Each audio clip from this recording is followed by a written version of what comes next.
Mr. Ghost pinta cuadros, se cultiva en su ausencia. Ahora ella ya mira hacia el frente en un atardecer agonizando. Tono rojo y naranjas, una silueta de espaldas inmortalizada en un cuadro, en un recuerdo, en un rincón de aquella casa.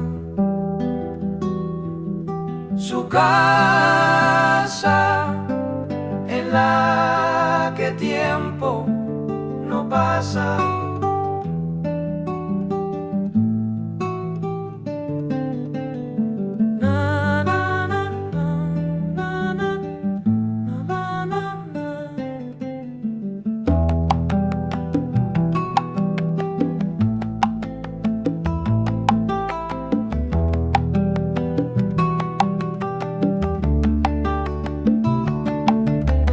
Mr. Walls pinta cuadros, se cultiva en su ausencia. Ahora ella mira hacia el frente en un atardecer agonizando.